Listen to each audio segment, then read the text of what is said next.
Oke, kembali masih bersama kami iGrowth channel iGrowth Indonesia yang hari ini kami mengudara sebagai kontribusi kami kepada Indonesia untuk memberikan value and solution. Dan eh, tema hari ini kita masih pada fokus interview, bagaimana menyelenggarakan interview efektif untuk proses rekrutmen dan selection. Dan sekali lagi bagi teman-teman yang baru bergabung pada saat ini, saya perkenalkan hari ini kita ditemani oleh Om Yunus Yusuf. Beliau adalah HRNG expert. Ya, saya sudah saya sebutkan dari berbagai macam kompetensinya ya, dan pengalamannya yang sangat luar biasa, lebih dari 20 tahun di bidang HR, NGA. Dan penting bagi kita untuk menyerap pengalamannya maupun kompetensi beliau dari sisi berbagai macam angle untuk konteks efektif interview hari ini.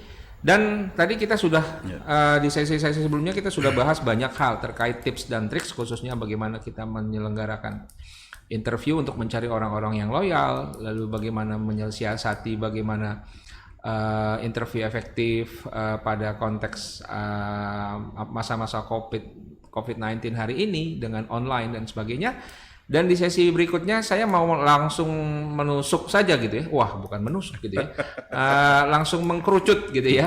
Lebih kepada teknis yang juga sangat-sangat penting dan sangat-sangat perlu diketahui agar kita bisa lebih efektif lagi menyelenggarakan proses interview sebagai seorang profesional HR. Ya. Om Yunus, nah ini menarik nih. Banyak dari kita sering masuk pada konteks interview itu lebih kepada hal-hal yang umum gitu ya, atau yang dinamakan traditional interview. Jarang kita mau masuk ke dalam konten interview itu sendiri ya, terkait misalnya kompetensi ya, apalagi integritas, dan paling penting yang hari ini sangat-sangat sulit adalah honesty, kejujuran. Nah, saya mau masuk dulu ke kompetensi. Gimana sih kita dapetin orang ini dari sekian ini orang kompetensinya lebih bagus dari si A dan si B gitu ya.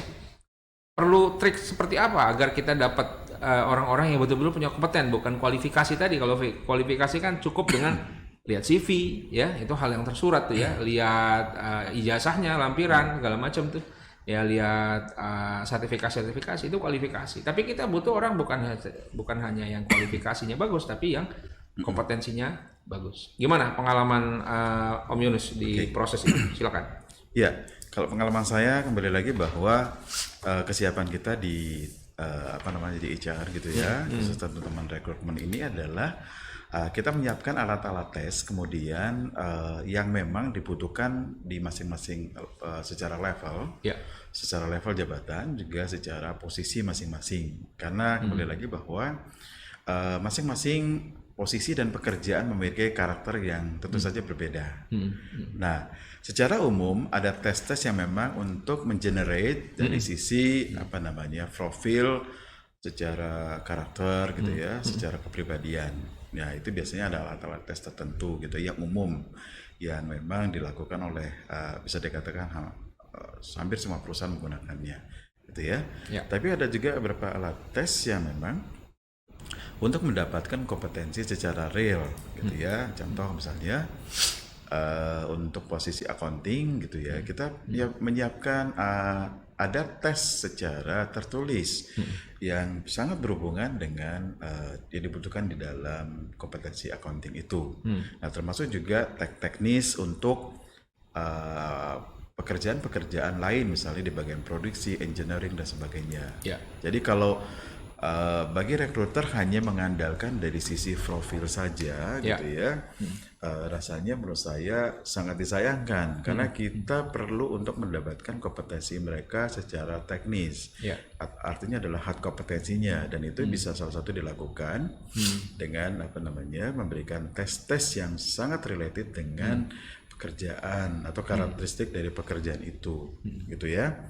Nah, itu adalah untuk melihat, tapi ada juga perlu diketahui secara kompetensi secara background kemudian profil juga gitu ya. Tadi ada satu kata yang sempat Om Abis singgung gitu ya, masalah integritas, kejujuran. Nah, itu gimana gitu ya. Nah, ya banyak perusahaan melihat bahwa kejujuran dan integritas itu kalau sudah apa namanya join gitu ya, sudah bergabung dengan perusahaan gitu ya. Seiring dengan perjalanan waktu akan ditunjukkan seberapa kompetensi integritas itu dan kejujuran itu apa namanya teruji gitu ya. Ya. Nah, ada satu cara sebenarnya yang bisa dilakukan oleh teman-teman di recruiter adalah mencari alat tes yang memang bisa membantu untuk mendeteksi itu. Jadi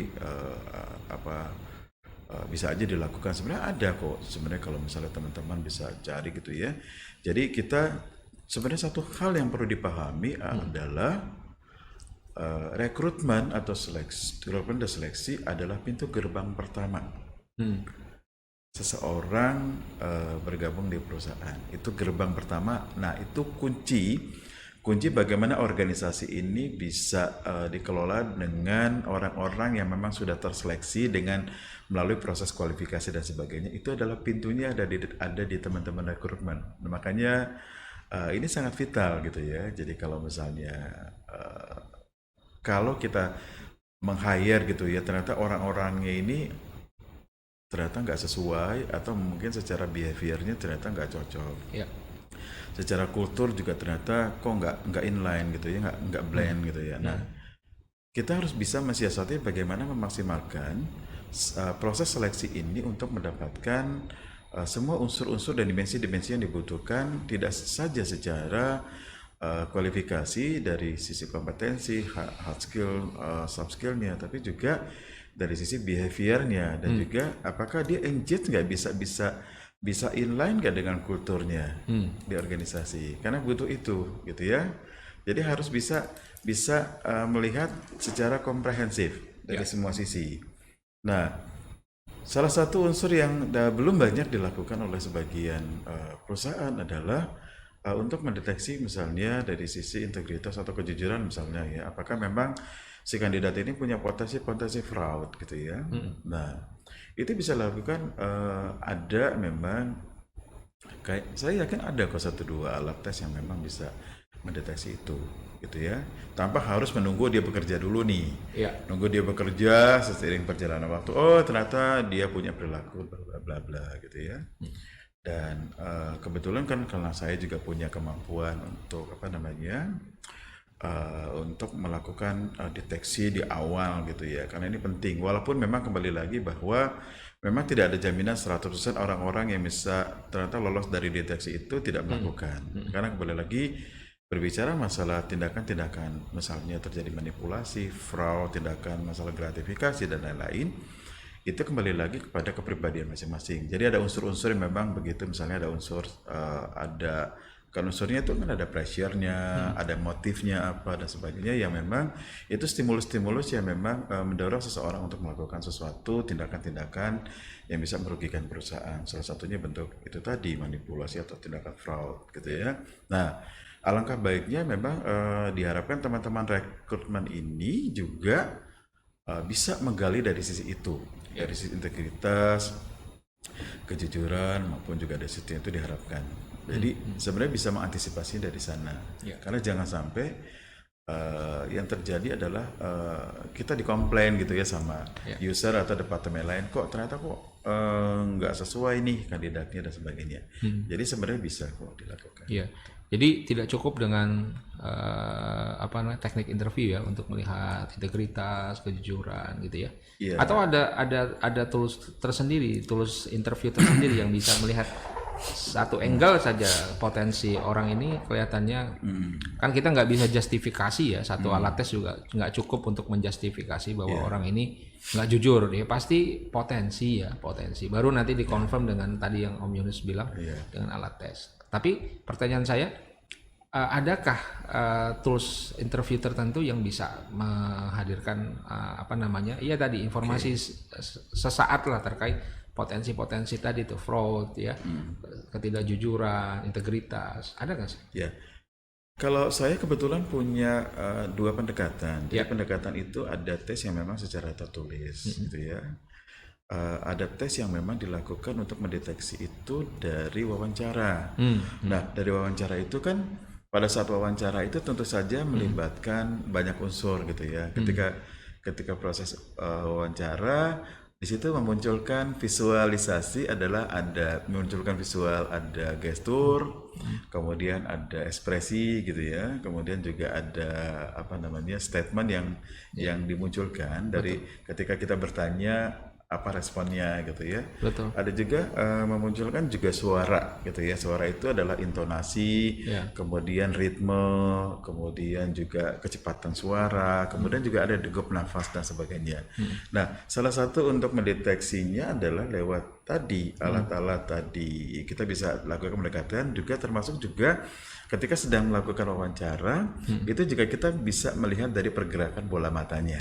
Oh, Gitu bisa. Jadi kalau saya ini saya lakukan tidak hanya di dalam format interview, tapi saya lakukan ketika saya melakukan investigasi, negosiasi pada saat interview, negosiasi salary misalnya, atau apapun gitu dilakukan dalam konteks kita melakukan apa namanya bagian daripada bentuk komunikasi. Nah ini kan interview.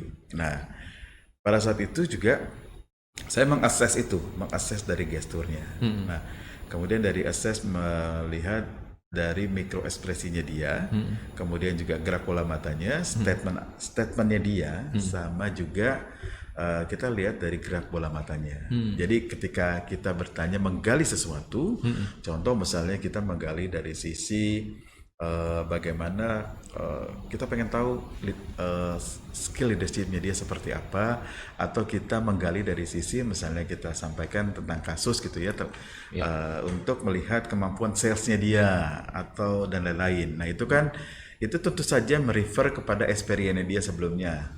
Nah pada saat itu itu akan bermain tuh semua akses itu bermain, gerak bola mata, gestur, ekspresi dan sebagainya.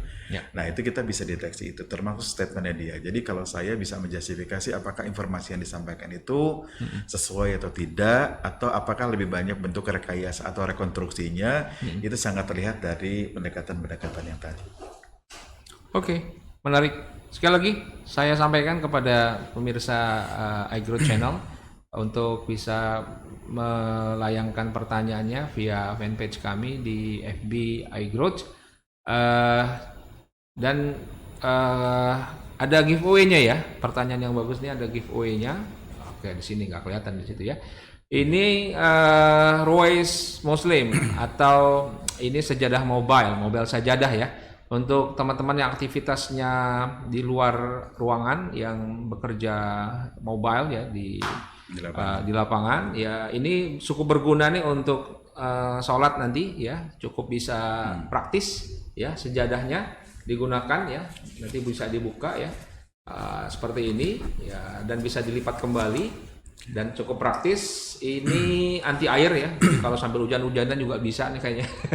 Jadi bagi yang teman-teman bisa hari ini melayangkan pertanyaan dan kita anggap pertanyaan itu cukup berbobot, nanti kita jadikan ini giveaway ya, kita kirimkan ke alamat teman-teman semua dan kita hubungi setelah acara ini. Sekali lagi silakan teman-teman agar lebih menarik dan lebih bersemangat lagi acara hari ini untuk bisa kita jawab terkait teknis tips dan triks interview efektif ya, terkait proses rekrutmen dan selection. Untuk itu teman-teman semua silakan ya, kami tunggu ya pertanyaannya dan sebagainya. Sambil menunggu pertanyaan, saya kembali lagi ke Om Yunus. Menarik tadi lebih ke arah teknis proses untuk mengetahui orang-orang yang atau kandidat yang terindikasi ya. Kita nggak boleh menjustifikasi orang ini nggak jujur, tidak boleh ya. Ini potensi saja ya, potensi. Tetapi pada konteks rekrutmen memang kita harus fokus kemana nih, misalnya strength atau weakness-nya kan. Biasanya ke situ. Ada perusahaan-perusahaan cukup strict banget, misalnya contoh perusahaan finance ya. Biasanya akan sangat strict banget pada konteks tadi tuh, integritas dan honesty, kejujuran, karena yang dia urusin setiap hari ya uang gitu ya. Dan ada kasus saya ingat 2 tahun lalu kalau nggak salah, saya nggak sebut merek dagang bank tersebut ya. Tenaga IT-nya itu IT supportnya ya atau IT staffnya itu melakukan tindakan ya tadi Merugikan, terkait apa namanya kejujurannya dan sebagainya, integritasnya, dia melakukan apa pembobolan apa namanya dari sekian ribu nasabah ya. Oke. Cuma diambilnya sih sedikit, nggak, bahkan orang nggak berasa tuh. Cuma misalnya Pak Om Yunus punya rekening 4 miliar 757 ribu gitu ya, 4 miliar 567 juta misalnya, 700 menyusut 760.250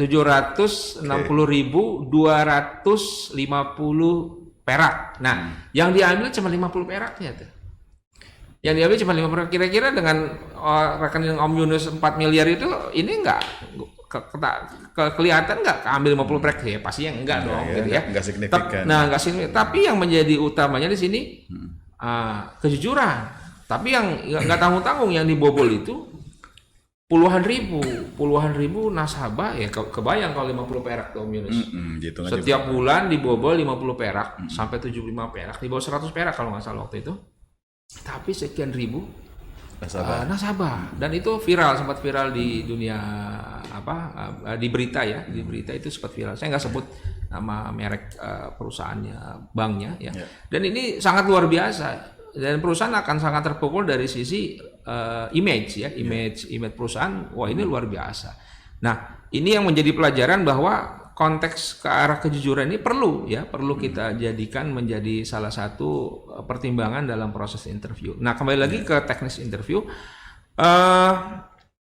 konteks ke arah behavior driven interview. Nah, saya mengarah kepada proses BI, behavior.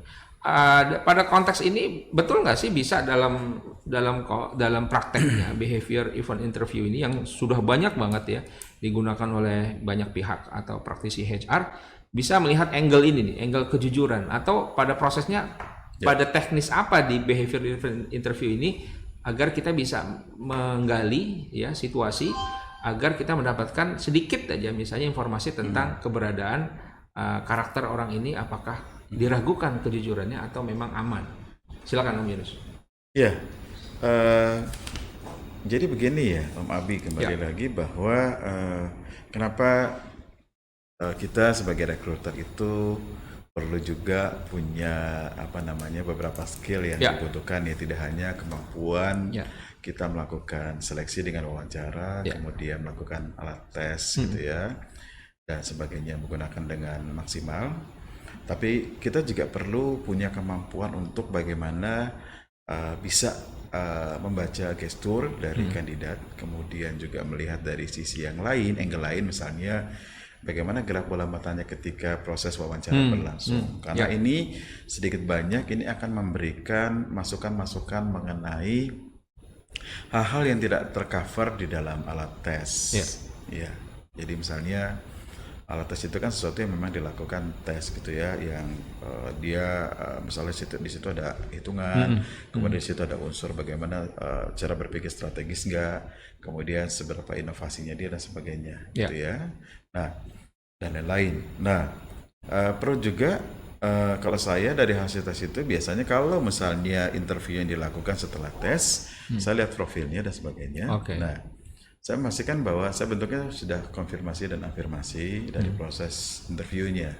Nah, saya akan benar-benar memaksimalkan dari sisi kemampuan saya untuk membaca dari gestur, dari gerak bola matanya pada saat saya tanya sesuatu, seperti apa tuh. Kan terjadi pergerakan, dia berpikir, matanya pasti bergerak, kemudian dari gesturnya seperti apa. Nah, kemudian dari ekspresinya seperti apa sih gitu ya. Karena pertanyaan itu kan kompleks ya. Ketika interview itu kan kita menggali dari banyak sisi, dari berbagai macam pertanyaan yang kita sudah buat untuk menggali lebih banyak gitu ya. Match nggak gitu ya. Nah, itu saya pergunakan itu.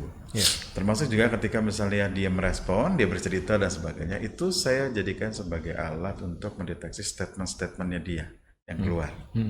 Nah, apakah ada bagian-bagian yang hilang atau bagian-bagian di mana itu kok nggak logik ya gitu. Jadi itu, nah kita harus bisa punya bisa melakukan deteksi itu. Nah, Makanya kalau saya lebih menyarankan ke teman-teman para praktisi HR gitu ya, terutama di teman-teman di recruiter gitu ya,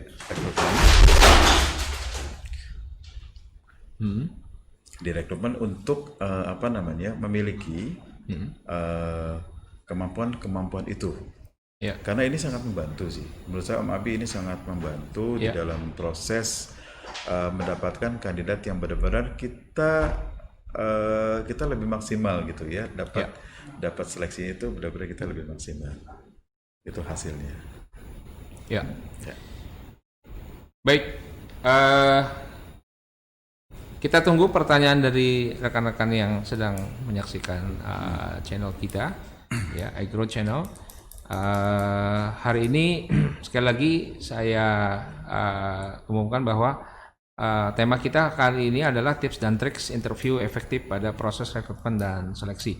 Jadi teman-teman yang bergabung ya, yang fokus pada HR recruiter atau teman-teman yang memang HR generalis tapi memang ditugaskan untuk pada posisi menjadi seorang recruiter, kesempatan hari ini kita ditemani oleh Om Yunus Yusuf yang beliau adalah expert di bidang ini ya, HR NGA expert, dan fokus beliau juga banyak sekali tools expert beliau pada konteks kemampuan kompetensi beliau di fokus-fokus yang mendukung bagaimana kita bisa menghadirkan efektivitas interview ya pada proses rekrutmen and seleksi. Sekali lagi teman-teman semua, saya tunggu, dan jangan lupa ada giveaway-nya ya. Ada giveaway-nya ini sajadah mobile bagi teman-teman yang mobile nanti aktivitas di luar kantor ya, di lapangan, untuk bisa memiliki ini, dan nanti kita akan pilih pertanyaan yang berbobot untuk mendapatkan giveaway ini. Baik, satu pertanyaan lagi Om Yunus sebelum kita masuk ke commercial break, dan nanti kita masuk setelah commercial break kita tuntaskan menjadi sebuah konklusi dari pembicaraan kita. Pertanyaan saya pada hari ini kembali lagi ke dunia milenial nih ya, dunia milenial versus kita kolonial ya. Sedangkan pada konteks hari ini kita memang butuh hampir, kalau ada survei yang mengatakan ada sekian puluh jabatan baru ya di perusahaan yang ini tidak mungkin terisi oleh orang-orang kolonial kayak kami gitu ya. Kayak saya lah gitu ya. Kalau Yunus kayaknya masih milenial nih. Jadi inilah yang menjadi PR kita, bagaimana fase tadi ya, mereka punya keunikan ya, generasi milenial ini punya keunikan yang sangat luar biasa. Ya tadi mereka butuh sentuhan ya yang lebih bagus, yang lebih elegan agar mereka bisa betah.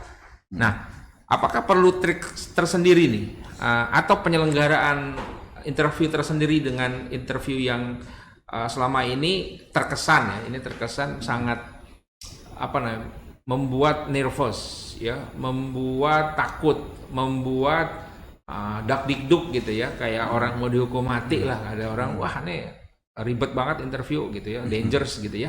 Nah, perlukah kita menciptakan suasana interview bagi generasi milenial ini agar mereka enjoy, dan ketika enjoy biasanya itu kompetensi maupun potensinya bisa gampang dieksplor.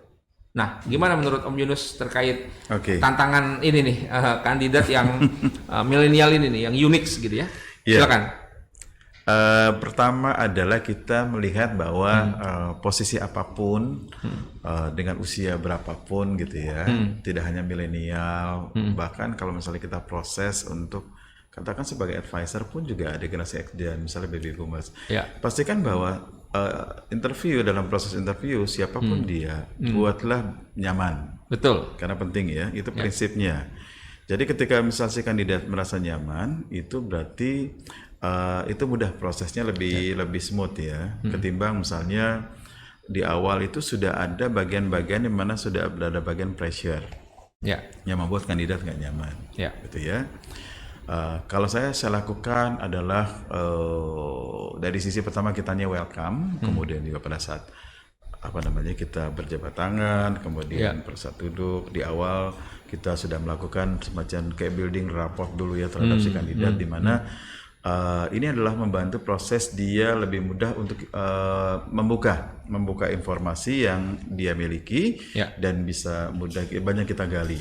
Nah, kalau sudah bidding rapport hubungan baik terbangun, itu akan memudahkan dia untuk menyampaikan apa yang dia miliki ya. Kalau misalnya sudah kalau bidding rapport nggak terbangun akan sulit. Kenapa? Ada bagian-bagian di mana kita sulit menggalinya dan cenderung dia menjawab hanya singkat-singkat dan kita nggak bisa gali banyak. Nah, itu terjadi kalau kita sudah bidding rapport. Nah, khususnya untuk milenial itu adalah kita harus clear. Dari sisi pertanyaannya kita harus clear, kedua dari sisi target dari pertanyaan itu juga kita harus clear. Ya. Kemudian ketika kita menyampaikan bahwa misalnya kondisi-kondisi perusahaan kita, termasuk program-program baik berupa fasilitas maupun apapun, termasuk juga pekerjaan yang dia lamar, harus lebih spesifik, lebih clear, kemudian tidak sekedar bahwa jangan terjebak dengan janji-janji. Nanti kalau kamu masuk nanti akan begini. Betul. Tidak. Jadi dihindari yang memang sifatnya promise gitu. Nah, milenial itu juga harus dikasih misalnya di sini banyak tantangan. Jadi bicara milenial itu bicara tantangan. Jadi ada hal-hal yang memang kita sebelum melakukan rekrutmen sebaiknya teman-teman juga memahami ini karakteristik perilaku milenial seperti apa sih gitu ya. Jadi ada bagian-bagian di mana mereka nggak secure dengan kondisi-kondisi tertentu. Nah, itu biasanya kita hindari. Nah, sebaiknya juga pentingnya kenapa memahami bagaimana dunia milenial ini adalah membantu proses dalam rekrutmen. Itu dalam interview itu. Jadi harus kasih tantangan-tantangan yang berarti, kemudian juga jelaskan mengenai regulasinya dengan clear, kemudian juga ada reward and punishment-nya. Ada tujuan bahwa perannya dia dengan posisi perannya dia ketika masuk, peran kamu nanti penting nih, kamu akan begini. Impact-nya terhadap apa yang kamu lakukan, impact-nya adalah buat organisasi atau buat perusahaan begini. Gitu. Jadi artinya milenial harus bisa ditegaskan itu sih. Baik, rekan-rekan praktisi HR, ya kita istirahat sejenak ya, kita saksikan commercial break sebelum nanti kita masuk ke sesi akhir untuk kita konklusi dari diskusi kita hari ini. Silakan yang mau lewat dulu. Kembali bersama kami iGrowth Channel, channel iGrowth Indonesia Value and Solution. Kita hari ini memberikan value and solution terkait tips dan triks interview ya efektif untuk proses rekrutmen and selection. Untuk itu sekali lagi bagi teman-teman yang baru hadir di channel kami, ya hari ini kami ditemani oleh Om Yunus Yusuf. Beliau adalah expert HR and GA expert, dan setelah saya sampaikan tadi di awal, beliau sangat luar biasa, pengalamannya lebih dari 20 tahun berkecimpung di dunia HR dan fokus memang pada spesialis yang hari ini kita bicarakan. Baik, di sesi terakhir ini, sesi konklusi, saya ingin beliau nanti menyampaikan proses secara umum ya maupun secara khusus dari apa yang telah kita bicarakan di 3 sesi tadi, khususnya pada konteks yang tadi kita bicarakan terkait di awal ya ukuran proses keberhasilan interview apa sih gitu ya, dalam artian jangan sampai interview hanya sebagai ritual. Apa tuh ritual ya yang penting udah diinterview lah gitu ya, masalah sebagai simbol doang ya, gimana ya kayaknya bagus gitu ya, kayaknya baik, apalagi kalau ada ketertarikan fisik misalnya cowok ya wajar ya tertarik sama cewek gitu ya, begitupun yang interview cewek tertarik sama cowok. Nah ini yang gawat nih gitu ya, sedangkan kebutuhan kita untuk profesionalisme itu adalah kompetensi, dan yang paling penting tadi yang saya sudah garis bawahi adalah orang-orang ini yang nanti bisa bergabung dengan kita di organisasi akan harus menjadi orang-orang yang outstanding people. Nah inilah yang menjadi pesan terakhir kita, bagaimana nanti Om Yunus bisa menyimpulkan pada konteks apa sih yang harus kita persiapkan dari awal hingga nanti kita punya ukuran yang menyatakan oke, orang ini atau kandidat ini kita hire, orang ini kita rejection. Silakan Om Yunus. Tentu saja dalam proses seleksi yang dilakukan dengan wawancara ya atau interview, yang perlu diperhatikan adalah pertama dari sisi prinsip-prinsip kita sebagai seorang recruiter, prinsip-prinsip kemudian apa yang harus dilakukan oleh seorang recruiter ketika melakukan proses wawancara. Jadi secara prinsip bagaimana misalnya memberikan rasa nyaman, kemudian tidak memotong pembicaraan, kemudian harus benar-benar sudah menyiapkan sebelum proses wawancara ya. Kemudian banyak hal secara prinsip-prinsip atau tata cara atau apapun yang memang bagi seorang recruiter. Kedua adalah pentingnya menggali informasi yang dimiliki oleh kandidat semaksimal mungkin, artinya benar-benar menggali banyak dari kandidat. Jadi tentu saja ini sangat membantu di dalam proses untuk memberikan kesimpulan akhir berupa keputusan apakah kandidat bisa diproses lebih lanjut atau tidak. Itu ya. Yang ketiga adalah menggunakan seluruh kemampuan skill-skill bagi seorang recruiter, baik dari sisi secara menganalisa, dari sisi background, dari sisi hasil tes yang sudah dilakukan dengan apapun toolsnya. Kemudian juga menggunakan kemampuan dalam proses interview, misalnya bagaimana membaca dari sisi gesturnya, membaca dari ekspresi, membaca dari bagaimana pergerakan bola matanya dan lain-lain pada saat melakukan proses wawancara. Karena ini penting, tentu saja ini sangat membantu dan mensupport di dalam memberikan penjelasan hasil interviewnya. Nah, yang terakhir adalah bagaimana kita menyikapi fenomena yang terjadi dengan kita beradaptasi dengan perubahan di dalam proses seleksi, yaitu dari offline ke online. Jadi kalau memang dilakukan dengan cara offline yang memang kondisi tidak memungkinkan bagi suatu perusahaan terhadap kandidat gitu ya, lakukan persiapan baik teknis maupun psikologis di dalam melakukan perubahan cara tadi, atau metode yang dipakai adalah dari offline ke online. Jadi harus disiapkan baik sarana prasarananya, kemudian bagaimana kesiapan bentuk-bentuk pertanyaannya, kemudian di sisi lain juga pastikan bahwa kita siap dan kita juga memperhatikan durasinya. Karena apa? Dengan online tentu saja ada keterbatasan waktu, gitu ya. Yang lain adalah ketika kita menyimpulkan di dalam proses interview, kita pastikan bahwa unsur-unsur subjektivitas itu tidak ada, diupayakan tidak ada, karena hal yang terjadi adalah kadang-kadang itu kita terjebak kepada unsur subjektivitas. Di antaranya juga ada faktor-faktor halo effect, ada banyak biasnya, sehingga artinya akurasi yang terjadi dalam proses rekrutmen itu tidak maksimal. Kira-kira demikian.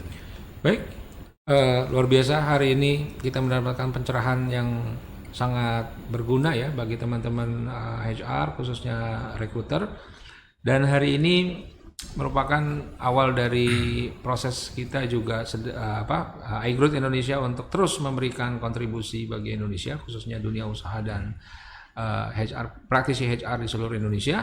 Dan terakhir saya minta 2 kata untuk menutup sesi kita pada hari ini, Om Yunus, terkait efektif